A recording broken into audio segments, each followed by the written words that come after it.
রবীন্দ্রনাথ ঠাকুরের আজ 164তম জন্মদিবস।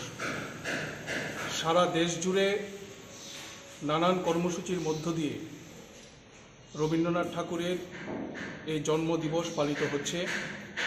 আমরাও আজকে 4টি বামপন্থী ছাত্র যুব সংগঠন এসএফআই, ডিওয়াইএফআই, টিওয়াইএফ এবং টিএসইউ এই সংগঠনগুলো যৌথভাবে রবীন্দ্রনাথ ঠাকুরের স্মৃতির প্রতি শ্রদ্ধা জানিয়ে এখানে সংক্ষিপ্ত শ্রদ্ধাঞ্জলি জ্ঞাপন কর্মসূচি আমরা সম্পন্ন করেছি। রবীন্দ্রনাথ ঠাকুর সম্পর্কে অল্প কথায় কিছু বলা এটা অত্যন্ত দুরূহ কাজ।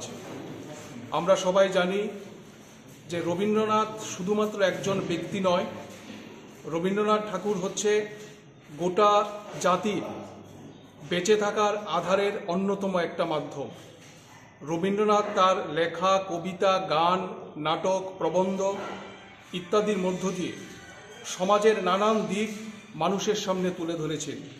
আমরা রবীন্দ্রনাথকে দেখেছি সাম্রাজ্যবাদ বিরোধী মানুষ হিসাবে, রবীন্দ্রনাথকে আমরা দেখেছি একজন স্বদেশী আন্দোলনের সৈনিক হিসাবে, রবীন্দ্রনাথকে আমরা দেখেছি প্রকৃতিপ্রেমী হিসাবে এবং রবীন্দ্রনাথকে আমরা দেখেছি একজন রোমান্টিক কবি হিসাবে। ফলে আজকে আমরা মনে করি ছাত্র যুব সংগঠনগুলো সমগ্র দেশ জুড়ে যে গভীর কালো অন্ধকার আমাদেরকে গ্রাস করতে চাইছে, এই সময়ে আমাদের সামনে লড়াইয়ের অন্যতম হাতিয়ার হতে পারে রবীন্দ্রনাথ। কারণ রবীন্দ্রনাথের লেখার মধ্য দিয়েই সাম্প্রদায়িকতার এই বিষ বাষ্পের বিরুদ্ধে বারে বারে তিনি আঘাত করবার চেষ্টা করেছেন। ফলে এই লড়াই আমরা ছাত্র যুব সংগঠনগুলো যৌথভাবে লড়তে চাই এবং এই লড়াইয়ে রবীন্দ্রনাথের কথাই আমাদের হাতিয়ার হতে পারে। চিত্ত জেতা ভয়শূন্য, উচ্চ জেতা শির।